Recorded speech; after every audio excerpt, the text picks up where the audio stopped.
The curtain has fallen on what stands as one of the most ambitious undertakings in modern music history, a sprawling spectacle that traversed continents, shattered attendance records and redefined live performance as a communal catharsis.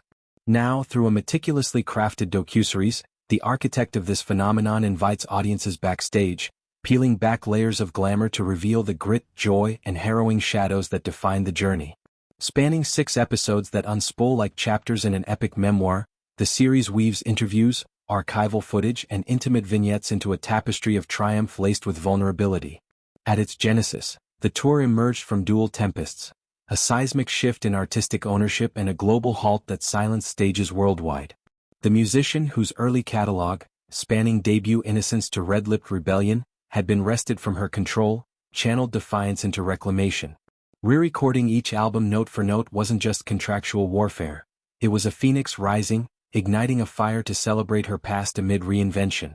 There were 2 main factors that culminated in this endeavor, both of them unpleasant, she reflects in the opening installment, her voice steady yet laced with resolve. This act of sovereignty planted seeds for a show that would honor every era, from wide-eyed country tales to introspective folk whispers. Compounding this was the invisible enemy that emptied venues and confined creativity to home studios. In that void, songcraft became salvation, a lifeline amid uncertainty. Albums born of quarantine solitude, lush with woodland imagery and sibling-like synergy, arrived as lifelines, their release time to a world craving escape. 5 years without touring had fermented fan fervor into a tidal wave. When the gates reopened, demand surged, compelling a production scale hitherto unseen. Planning morphed into orchestration, costume confections evoking album aesthetics, stagecraft blending LED wizardry with live band fervor, and setlists that time-traveled through her discography. Episode 1, a portal titled after the tour's welcoming fanfare, immerses viewers in pre-launch machinations.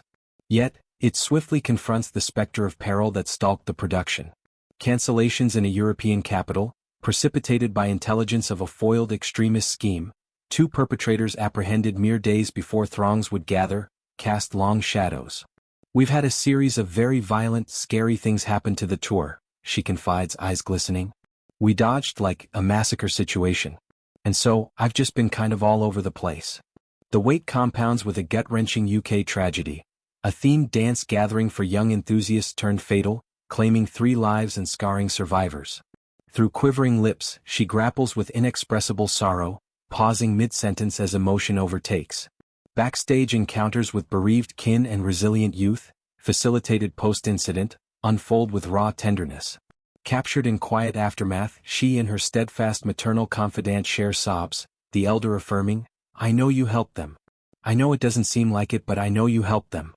These moments humanize the icon, transforming her from distant deity to empathetic ally, her outreach a quiet rebellion against despair. Navigating London's colossal arena amid fresh wounds demanded steel-willed poise. Confiding in a longtime collaborator, the ginger-haired troubadour whose folky anthems mirror her own, she admits frayed nerves. "I just need to do this show, remember the joy of it," she urges, as if willing euphoria back into her veins. Post-performance respite beckons, a 2-month vanishing act, far from prying lenses.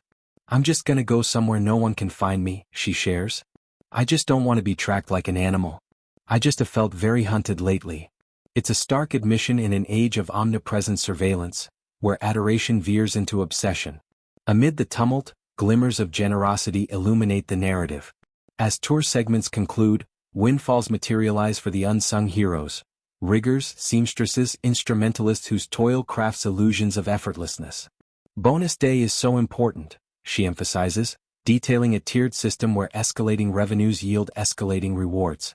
If the tour grosses more, they get more of a bonus. And these people just work so hard and they are the best at what they do.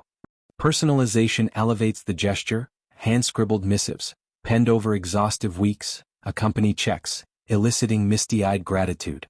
Her presence at distributions underscores commitment.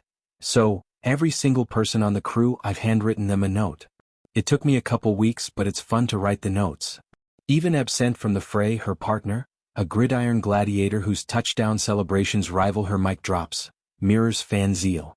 In a tender call prelude to UK extravaganzas, he confesses digital detective work. "I want to be there. I'm gonna be scouring the internet."